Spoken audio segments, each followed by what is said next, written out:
Olá, meu querido amigo, minha querida amiga, tudo bem com vocês? Nós estamos aqui felizes por mais uma vez estar ao seu lado e aqui com a equipe do Saldo Extra levar para você boas notícias para a sua vida financeira, para o seu bem-estar e da sua família. Você é sempre o nosso convidado de honra. Muito obrigado por estar ao nosso lado. Aqueles que estão aí, quem sabe, acompanhando o Novo Tempo pela primeira vez, assistindo o Saldo Extra pela primeira vez, fica a dica para que você também nos acompanhe nas redes sociais e acesse o nosso blog, novotempo.com/saldoextra. Assista aos nossos programas e também faça as suas sugestões e as suas recomendações. O tema de hoje vai falar sobre despesas, gastos, com que o brasileiro está gastando mais o seu suado salário. Vamos falar do comportamento de consumo do povo brasileiro. Temos um especialista em educação financeira experiente que vai dialogar este assunto conosco. Mas antes de apresentá-lo, vamos agora às notas de economia com o nosso companheiro Bruno Eumano. Olá, caro amigo do Saldo Extra, olá Antônio, vamos às notas de economia desta semana. A confiança do consumidor voltou a cair em maio. A pesquisa é da Fundação Getúlio Vargas. Em abril, a confiança dos consumidores havia subido, mas em maio, o índice de confiança do consumidor caiu 0,6%. Segundo a Fundação Getúlio Vargas, que faz a pesquisa, a queda acontece por causa da situação atual das finanças das famílias brasileiras. Entre os agravantes está a piora do mercado de trabalho, o aumento da inflação e o maior endividamento dos consumidores. A avaliação é importante porque indica o possível comportamento dos brasileiros nos próximos meses. A compra de bens duráveis nos próximos 6 meses caiu mais uma vez e está no menor patamar desde 2009, ano que ainda tinha reflexo de crise mundial. O IPCA 15, também do mês de maio, desacelerou porque a conta de luz finalmente deu uma trégua e parou de aumentar. A pesquisa é do IBGE e é considerada uma prévia da inflação oficial. No acumulado de 12 meses, o IPCA 15 acumula alta de 8,24%. É o maior número em mais de 11 anos. No mês, a alta foi de 0,60%. O Notas de Economia dessa semana fica por aqui. Obrigado pela sua atenção. Eu volto na semana que vem. Até lá. É com você, Antônio. Já estamos de volta agora para entrar neste assunto palpitante. Com que o brasileiro gasta mais? Como está o comportamento de consumo do povo brasileiro? O seu comportamento de consumo? Precisamos fazer reflexões sobre este tema. E para dialogar conosco, temos a honra e a satisfação de receber o Dr. Dori Bucô. Seja muito bem-vindo, Dr. Dori. Ele é advogado, especialista em direito do consumidor e fornecedor, palestrante, consultor de relações de consumo, foi diretor do PROCON de Mogi das Cruzes por 25 anos e impulsionador da instalação dos direitos do consumidor no município e é um especialista em educação financeira. Doutor Dori, e aí, será que o brasileiro está gastando demais? Esse é um dos temas que nós gostamos de dialogar aqui. Como tem sido o comportamento de consumo do povo brasileiro? Nos últimos anos, o brasileiro se preocupou muito mais em gastar com tecnologia. Acreditava-se numa possibilidade que o nosso país iria se desenvolver muito bem. Com o passar do tempo, as estatísticas nos demonstraram o seguinte: infelizmente a inflação voltou, o desemprego está batendo as portas, a inflação, então, ela corre um risco de não se controlar, e temos que algumas medidas estão sendo tomadas. Então, o que nós temos que fazer? Pôr o pé no chão, comprar estritamente o necessário. A tecnologia é boa, mas não é a última palavra que você precisa manter na sua casa. Vou falar uma coisa para você em casa. Procure avaliar mais você, o ser, e não o ter. Porque a gente percebe, preciso ter alguma coisa, preciso comprar isso, comprar aquilo, ou meu vizinho tem, eu quero ter igual, melhor. Esquece isso. Cada um é um ser humano olhado por Deus. Não veja o outro, veja a sua família, que é o maior tesouro que nós temos. Doutor Dori, nós sabemos que comprar é agradável, Nós gostamos de boas coisas, bons bens, precisamos de bens de consumo, seja para a manutenção da família, também para uma recreação, que também, eu diria, tem o seu lugar. Agora eu pergunto, esse comportamento de consumo do brasileiro hoje, ele não está muito excessivo? Será que o brasileiro já não está indo para o lado de se tornar um consumista e está gastando mais do que aquilo que ganha? Eu acredito exatamente no que você acabou de falar. Nós estamos gastando exageradamente em coisas desnecessárias, não estamos valorizando aquilo que é o principal. Então, nós temos que fazer aquela divisão, as despesas fixas, as despesas variáveis e as despesas emergenciais. Está bom, mas temos que guardar também um pouco, nós precisamos aprender a guardar. Só 15% da população brasileira tem o costume de guardar. Então, consumir é muito interessante, mas quando você pode. Quando você não pode, pague suas contas em dia, planeje a sua vida e escute a sua mulher. Agora, Dori, eu estou diante de uma vontade de comprar um bem. Eu estou diante, está ali, eu gostaria de ter, etc. Como que eu devo agir de uma forma racional? O que eu devo pensar antes de tomar uma decisão de consumo? Antes de você comprar, você está diante do bem. Então, vamos lá. Pergunte-se a si mesmo. Eu realmente preciso disso? Eu tenho condições? Eu tenho dinheiro para comprar isso? E a última, que é a mais importante. Precisa ser agora? Eu não posso esperar, guardar um pouco mais e, de vez parcelar, talvez, comprar à vista? É melhor, você vai fazer bem ao seu dinheiro. Você fez uma relação aí com a esposa. Fiz. Eu posso dar um testemunho aqui particular para você e para os telespectadores. A minha querida esposa, que eu amo muito, ela é muito controlada, ela é muito racional, ela é muito disciplinada. Eu não sei se esse é o comportamento geral de todas as mulheres, ou se as mulheres gastam mais, os homens gastam mais. Como é que está essa relação do comportamento hoje de consumo? Quem está gastando mais na família? Quem tem sido mais descontrolado? Se é que nós podemos dizer assim. O que eu vou falar, os homens não vão gostar. Mas vocês, homens, precisam escutar mais as suas esposas, suas mulheres, as suas companheiras. Porque a mulher tem um dom.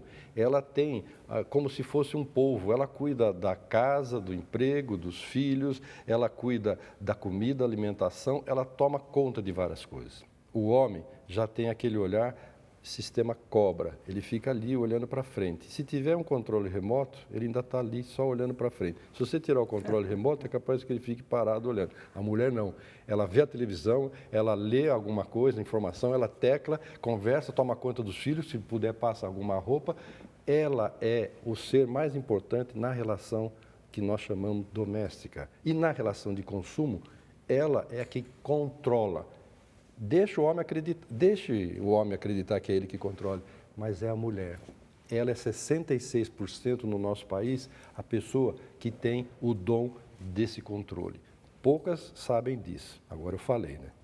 Agora, nessa questão da relação conjugal, vamos falar um pouquinho mais sobre isso.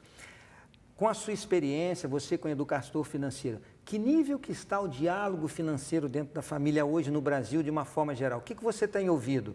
Existe transparência naquilo que se ganha, naquilo que se gasta? A mulher está realmente compartilhando com o marido e o marido com a mulher o salário que recebem? Ou ainda estamos naquela era de que o homem é aquela era paternalista, que é o homem que fala, que ele não deve abrir e que ele deve conduzir sozinho? Será que isso está acontecendo ainda hoje? Infelizmente, ainda é muito distante essa situação de o casal se conversar, inclusive até com a participação das crianças.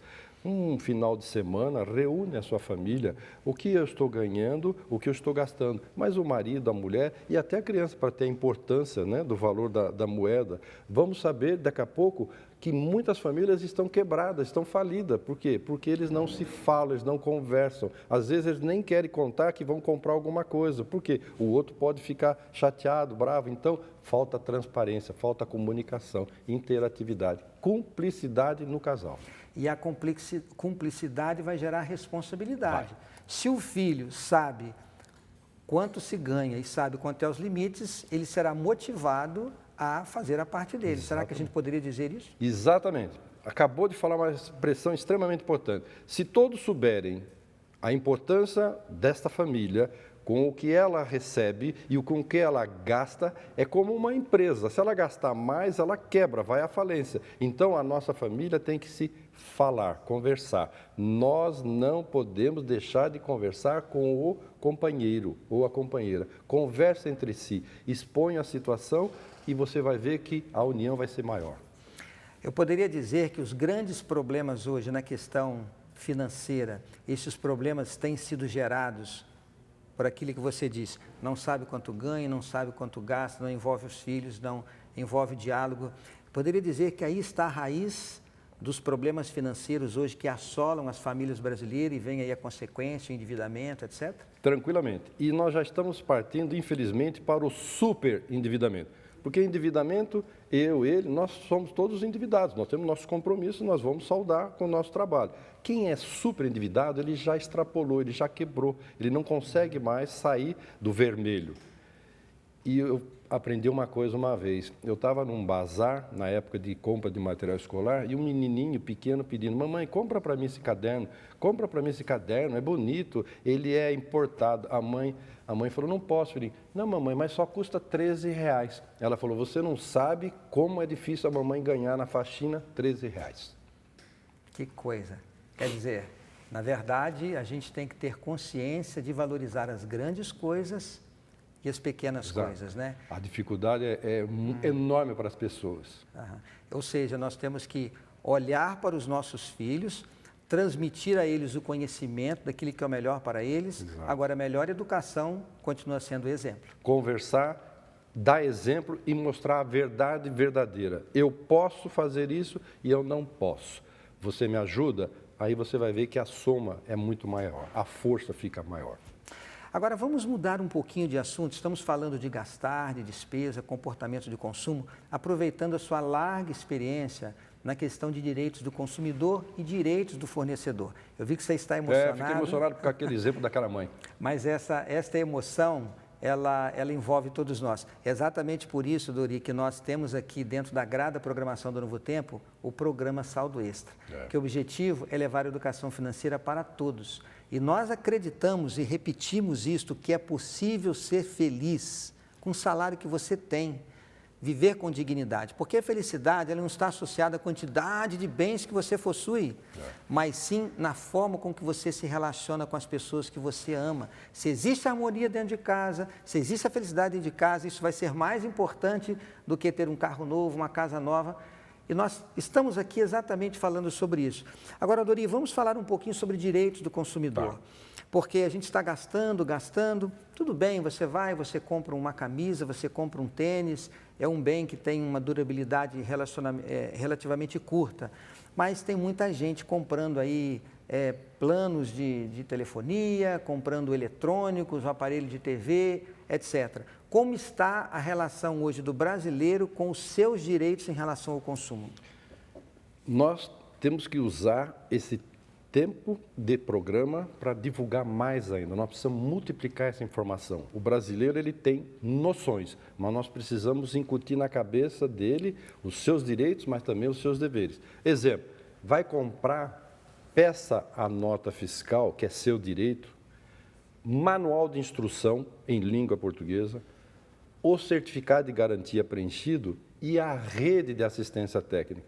Tem gente que não se preocupa com isso. Comprou o micro-ondas, deu um problema, rapaz, como é que ele vai levar isso em algum lugar quando ele descobre que às vezes é longe da casa dele? Ele não prestou atenção nisso. Aí ele vai talvez mandar para lá e depois daquilo não volta. Como é que ele transporta aquilo? É de ônibus, é de carro, eu levo a pé?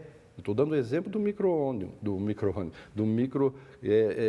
ondas que você vai usar. Mas tem gente que compra um celular, mandou para Minas Gerais, de São Paulo mandou para Minas, não voltou. O que aconteceu? A pessoa teria que gastar a passagem para ir até lá buscar, mais caro talvez até do que o aparelho. Então esses 4 documentos são extremamente importantes. O brasileiro pode aprender muito mais para comprar, mas ele precisa pensar no depois, o chamado pós-venda.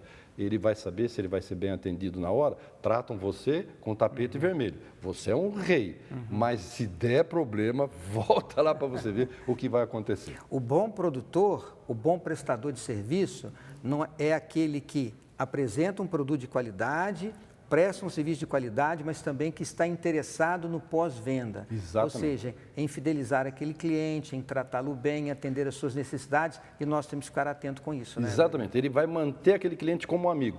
Trate o seu cliente como você gostaria de ser tratado. Quer dizer, receba-o na sua loja como você receberia na sua casa. Quer dizer, você não vai ficar sentado esperando que ele vá embora. Não, vá até a porta, se despeça, agrada. Você vai ter um amigo e o amigo divulga. Agora, se você tratar mal, você vai ter um grande problema. Agora, Dori, uma das formas de nós coibirmos a má-fé no mercado, seja por fornecedores e prestadores de serviço, eu sei que existe muita gente séria por aí, mas infelizmente existem aqueles que trabalham de má fé. Uma das melhores maneiras de nós coibirmos isso é reclamando. A pergunta que eu lhe faço é, você que trabalhou no PROCON, o brasileiro já aprendeu a reclamar? O brasileiro está reivindicando seus direitos como deveria? Está melhorando, ainda falta muito. Existem diversos sites, né, para você se fazer comunicação, mas você precisa saber o seu direito e o seu dever para exatamente você correr atrás. Então, eu valorizo muito programas como esse que nós estamos aqui, é uma honra para mim, porque você leva para muita gente essa informação. Então, você pode comprar se você puder pagar. Não se esqueça dos documentos, mas só compre em estabelecimento registrado. Não queira comprar em camelô, ambulante, clandestino. Não tenho nada contra esse pessoal, mas não vai ter origem, não vai ter atender, não tem nota fiscal, você não vai achar mais essa pessoa. Então, essa economia não vale a pena. O barato nem sempre é a melhor opção. Sai muito caro. Quais seriam os órgãos hoje para que o consumidor, aqueles que ele deveria procurar para que ele se proteja, para que o seu consumidor possa se proteger e reivindicar a reparação de algum problema no serviço ou no produto que ele adquiriu? Tá. Se aconteceu de você comprar um produto em estabelecimento registrado, deu problema, em primeiro lugar, volte nesse local se for na sua cidade, né, se for próximo. Caso contrário, entre em contato com o sistema de atendimento, ouvidoria, o SAC, né, Serviço de Atendimento ao Consumidor. Se não conseguiu resolver, procure o PROCON da sua cidade, que é um órgão administrativo que vai adotar as providências administrativas. Pode vir até a atuar a empresa. As multas são de 460, vão até quase 8 milhões de reais. Depois de um procedimento administrativo, com direito à defesa e também o princípio do contraditório. Mas, você estando melhor preparado, verifique nos sites de relacionamento, reclame aqui, proteste. A página da Fundação PROCON tem também orientações. Nós temos vários canais que dão a você uma orientação para você fazer um melhor negócio. Não compre só achando que vai dar certo. Pense que pode vir a dar errado. E se der errado, o que eu tenho que fazer? Isso, para você, é a maior lição, a maior defesa que você vai ter. Eu sei o que eu vou fazer, eu sei o que eu preciso pedir, eu sei quando eu posso reclamar. Eu tenho 30 dias para reclamar de um produto ou serviço que não é durável, um shampoo, uma excursão. E eu tenho 90 dias para reclamar de um produto ou serviço durável, um eletrodoméstico, um celular, da data do recebimento. Então, sabedor disso, eu já sei que essa é a minha garantia. E o nosso amigo fornecedor sempre vai ter, no máximo, até 30 dias para resolver. Não resolvendo, aí então, ó, por favor, eu quero um outro produto ou eu quero meu dinheiro de volta. Quer dizer, já é o básico da situação. Existe alguma área específica hoje no mercado em que nós devemos estar mais atentos na hora de comprar algum produto, contratar um serviço? Porque se você vai no supermercado, é quase que uma operação estanque. Você pega o produto, paga, leva e consome. Mas existem alguns produtos que têm um tempo de durabilidade ou às vezes uma prestação de serviço de longo prazo. Aí entra o serviço de telefonia, serviço de TV por assinatura, TV a cabo, etc. Existe alguma área onde os problemas estão se intensificando mais, em que eu e o telespectador deveria ficar mais atento? Infelizmente, os campeões de reclamação são quase esses todos que você falou. Telefonia, principalmente a celular, ou falta sinal, ou o aparelho não funciona mais, ou é área de sombra. Bancos tratam muito bem você quando você tem dinheiro lá, e quando você leva mais dinheiro para eles. Uma vez um amigo me contou que banco é que ele te dá um guarda-chuva num dia de sol. O dia que chover, ele te toma um guarda-chuva.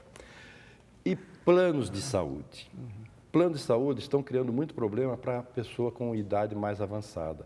Enquanto você tem saúde e dinheiro, pagando em dia está ótimo. Mas mesmo pagando em dia, se você tem uma idade um pouco mais avançada, o plano de saúde daqui a pouco começa a inventar, criar situações que não estão no papel para deixar a pessoa idosa, que vai precisar de maior atendimento, descartada. Isso é uma ofensa muito grave. Aí é um advogado que vai entrar com ação, mandado de segurança. Tem planos, Antônio, que recusam o atendimento do remédio para combate ao câncer. E o câncer é uma doença fatal. Como é que está lá escrito e eles criam um problema? E aí então tem que entrar com mandado de segurança, tem que entrar com situações para tentar solucionar de imediato, porque a pessoa não vai resistir. Destacamos então algumas áreas. Serviços de telefonia, planos de saúde. Plano de saúde. Nesses casos específicos, é olhar bem o contrato, conhecer um retrospecto daquele que está oferecendo o serviço, a idoneidade da empresa, no caso do plano de saúde, que existe uma gama de planos de saúde hoje no mercado, procurar se informar. Eu acho que a questão da informação pode fazer toda a diferença para amenizar os problemas, né? Ele falou uma coisa extremamente importante. A informação prévia é extremamente importante. Nunca assine nada sem ler. E se ler não entender, pergunte para quem entenda. Não deixe de pedir o seu contrato, principalmente em plano de saúde. Não confie na palavra do vendedor, porque ele vai dizer tanta coisa e o que tiver falado, se não tiver escrito, em direito, isso não é prova, quer dizer, foi embora, o vento levou. Eu preciso papel, é foto, é testemunha, é documento. E você tem esses direitos, mas não fique incomodado chegando lá. Não assina que depois eu entrego para o senhor. Não, por favor, eu gostaria de observar com mais cuidado, cautela, seja criterioso. Isso é muito importante. Dori, o tempo passa rápido, mas eu queria voltar contigo e fazer uma outra pergunta, porque você tocou no assunto e eu acho que ele é fundamental. Parece que o nosso país viveu o país das parcelas. Tudo hoje é parcelado 5 vezes, 10 vezes. Às vezes as pessoas estão mais preocupadas em saberem quantas parcelas que o produto está sendo oferecido do que exatamente o preço do produto. Daqui a alguns dias nós vamos comprar pãozinho na padaria e vamos pagar parcelado. Tal é a situação que está hoje. Pode ser. Dori, como é que você vê esse quadro? Será que isso não está prejudicando demais e corroendo o salário do trabalhador brasileiro por estar pagando tudo parcelado, parcelado, parcelado? Você falou aí que a inflação está crescendo, juros embutidos nos produtos. O que você me diz sobre isso e qual conselho você daria para que as pessoas façam a compra da forma apropriada? Vamos lá. Cartão de crédito, por exemplo, no Brasil, que tem as parcelas, é o juro mais alto do planeta. Do planeta. Se você ficar devendo para cartão de crédito, vou pagar a parcela mínima, você quebra, isso é suicídio financeiro. Parcelas pequenas, mas sempre parcelas pequenas, olha o que eu estou fazendo, olha o tamanho da parcela, vira um parcelão. Você vai comprar uma geladeira parcelada, não vê quanto custa o valor total final, você vai descobrir que você pagou 3 geladeiras, porque você não prestou atenção. Então, comprar parcelado, no máximo em 3 parcelas, o preço sendo à vista, porque sem juro, esquece, isso não existe, sempre tem algum juro lá. Então, a mania de comprar pequenas parcelas, porque cabe no meu orçamento, não esqueça que o mês que vem outras necessidades surgirão. A palavra de ordem aí seria disciplina. Disciplina, muita cautela, não assine nada e só confie no que tiver por escrito. Como está na Bíblia, você olha o seu contrato, esquece só de falar. Falou? Por favor, o senhor pode colocar? Se ele não colocar, meu amigo, sai de lá, vai procurar outro lugar.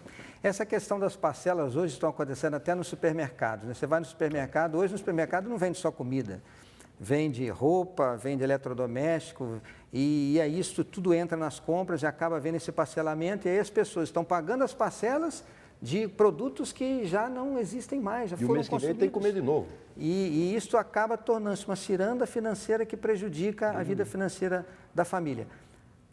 Numa palavra final, Dori, o tempo está avançando, que conselho você dá agora para aquela pessoa que está endividada, que precisa mudar a sua vida e reverter o seu quadro de vida?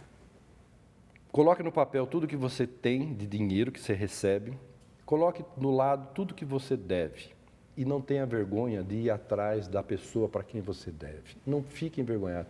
Não desapareça do seu credor. Ele tem interesse em receber. Dever não é vergonhoso. O que não devemos fazer é exagerar nos nossos gastos. Então, a palavra é ter fé no seu trabalho, no seu dia a dia, acordar todo dia com uma vontade de vencer, mas não se esquecer dos seus compromissos. Se você prometeu pagar, pague até o final para depois você pensar em alguma coisa a mais. Uma pessoa que fumou a vida toda, um dia ela decide parar de fumar, mas aquela prática faz com que o seu corpo carregue, às vezes, um problema que pode levá-la até a morte. Na questão financeira, será que é a mesma coisa ou para a questão financeira tem solução? Se a pessoa não tiver o costume de acreditar que ele está exageradamente, compulsivamente gastando, ele não tiver essa noção da vida, a vida dele vai ser muito difícil. Ele tem que saber limites, ele tem que saber, eu desejo, mas eu tenho que aprender a poupar. Então, poupe, quando você estiver com o dinheiro na mão, você não vai saber a força que você tem de chegar para negociar alguma coisa. Você vai ser tratado como uma pessoa muito importante, diferente daquele, dá para parcelar, eu quero pagar à vista, você me dá um desconto? Olha a diferença do tratamento. Cautela e acredite em você. Eu escutei hoje, você é o milagre, então acredite em você. Dori, muito obrigado. Eu que agradeço. Eu já quero, de antemão, convidá-lo para voltar aqui mais uma vez no Saldo Extra. Vamos gravar outros programas, aproveitar a sua experiência. Eu sei que você faz muitas palestras, ouve muita gente. É verdade. E para que a sua experiência seja compartilhada com todos aqui. Eu agradeço, estou à sua disposição. Obrigado. Obrigado. Eu quero terminar lendo um texto da Bíblia e uma rápida reflexão. Esse livro não é muito conhecido, o livro de Ageu, é um profeta do Antigo Testamento. Apenas 2 capítulos, mas uma mensagem preciosa. No verso 6, olha o que o profeta de Deus diz. Tendes semeado muito e recolhido pouco. Comeis, mas não chega para fartar-vos. Bebeis, mas não dá para saciar-vos. Vestivos, mas ninguém se aquece. E o que recebe salário, recebe-o para pô-lo num saco furado. Sabe o que o profeta está dizendo aqui? Que é aquele que só vive para beber, para vestir, para gastar, para comer e fazer e fazer e fazer, não importa qual seja o tamanho do seu salário, ele não vai caber nunca no seu bolso. Por isso, haja com racionalidade, convide as suas famílias, a sua família faça o seu planejamento, compartilhe isto, haja com disciplina e, claro, peça a bênção de Deus para que você viva feliz e com dignidade. Um grande abraço e nos vemos na próxima semana. Até lá!